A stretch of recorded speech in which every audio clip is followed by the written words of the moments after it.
Trillions will flow into blockchains like Stellar XLM. How? How are these trillions going to flow, and how can we tell? We need to decipher what is going on with the crypto price. We're talking about part one of the Stellar XLM ISO20022 gold standard. We need to look at the charts to determine exactly what is going on. We need to build a picture. So, without further ado, again, this is part one. I'm going to take you to the charts. Nathan, over to the charts. Let the people know. Okay, thanks for that, Nathan. So let's have a look at the commodities then, and we'll go to gold. We've got quite a lot of history on Awanda. So let's jump over to there. As you can see, it goes right back to the 1920s. So that's kind of what we're going to do, really. We'll go back to the 1920s. You see, we've got 1960s. We shift along. 1930s goes actually all the way back to 1834. Can you believe that? Anyway, look. So as you can see, gold was around 20 USD back in around 1928, and I mean, all we can see really are just numerous bars. It doesn't even look like a proper candlestick bar chart here, but they are actually candlesticks.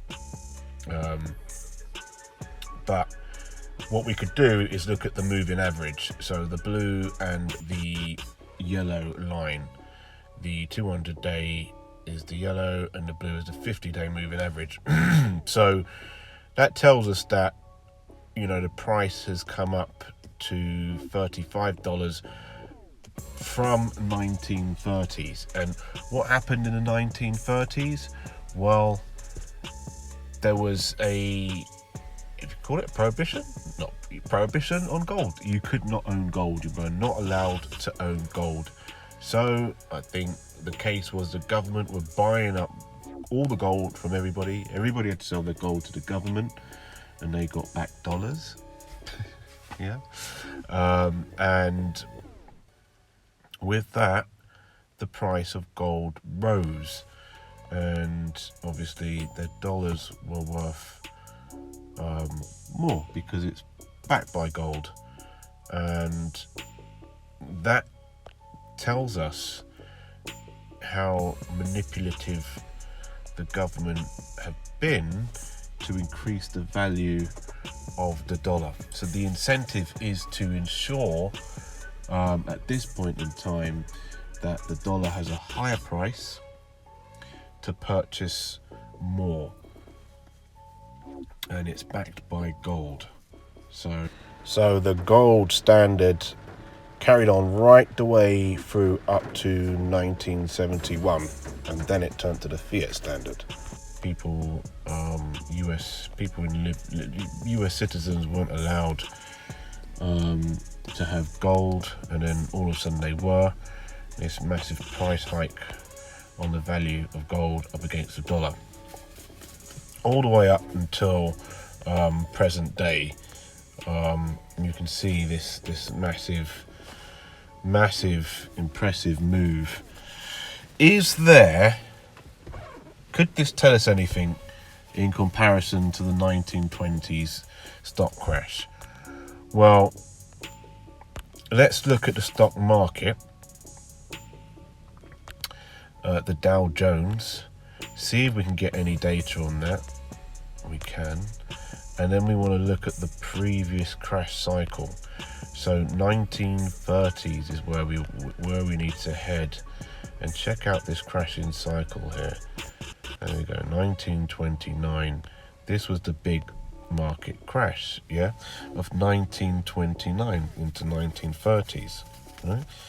So you can see that stocks were on the up, yeah, massively.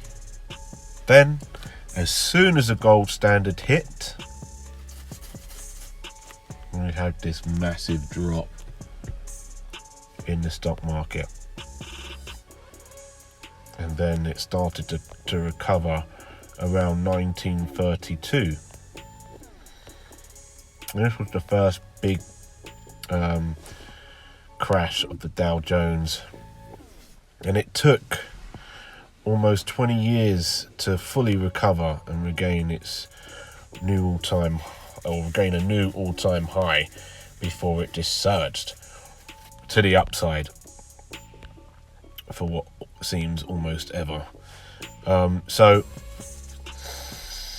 as you can see, this is a pretty big rise in the stock market, and it doesn't look like it's going to stop. If we see a retracement, I think we'll probably see a retracement back down to here.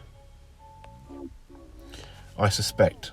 Can't be too certain, because there you can see the previous, you can see a previous top here and the retest. If it doesn't stop there and reverse, I believe that it's probably going to go lower to retest down here to the top of the housing bubble crash. So when we had the housing bubble crash 2008, I believe that we'll go to the top of that and then potentially recover. What's most likely? I think that's most likely, to be honest. But this is the range where I believe we're going to go once we've completed a high. And I want to say, let's look at doing this Fibonacci retracement. So from the previous all-time high down to its low,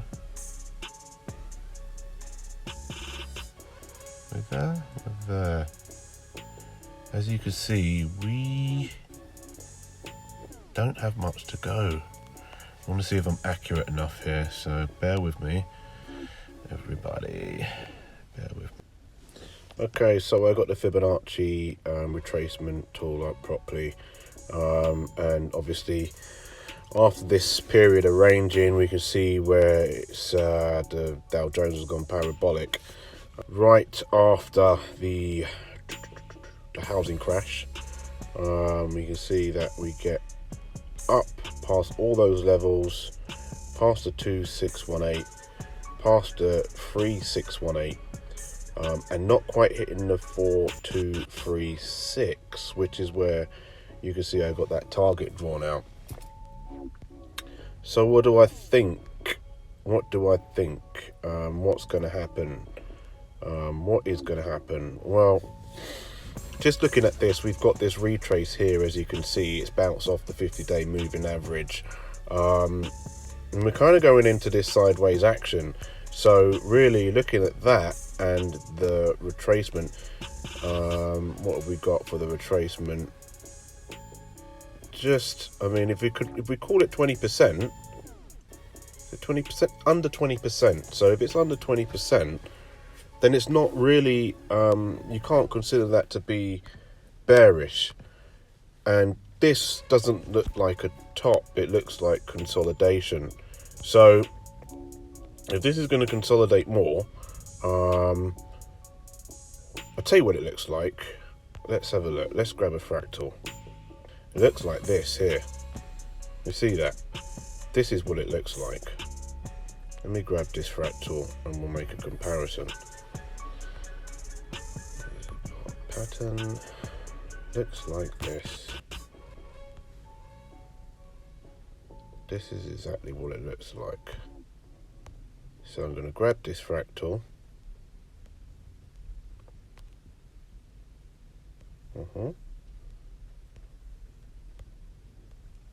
Grab that, I'll chuck that up there. And just see if there's any similarities. Remember I spoke about fractals and, you know, how they could be telling us what's happening, what could be happening in the future. Well, this is what it looks like to me. So if I open this up and bring this in,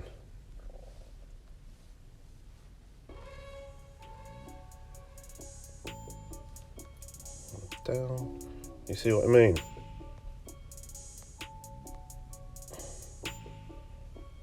It kind of looks like that. All except that we haven't even breached the 50-day moving average. You know, that's what it looks like to me. It's not inaccurate, but I think we're probably going to be doing something along the lines of that right there. That's what I think we're potentially going to do. I think we may breach the 50-day moving average. We've done so before, but I think we're going to continue going up. And when we continue going up, we'll breach that. We'll get back above that 3618, and we'll be ranging for, God, that could be 10 years. No, we'll be ranging for a while at this point, I think. I don't think there's much going to change. But just bear in mind, we could be ranging for a good 4 or 5 years. You know, Bitcoin may have a move up. Bitcoin may range during this period of time. But that's what I think the Dow is doing, something like that. Okay, that's great. Thanks for that, Nathan. So you can see what gold is doing, the gold standard. But is it really the gold standard that's caused the Great Depression? I'm not quite sure about that. In any case, you're going to need to catch part 3. However, I'm Nathan, aka Nathan of Zion. Smash the Zion coin up there to like and subscribe. Check out the next video. It's part 2 on Stellar XLM and the gold standard. See you in the next one. Have a great day.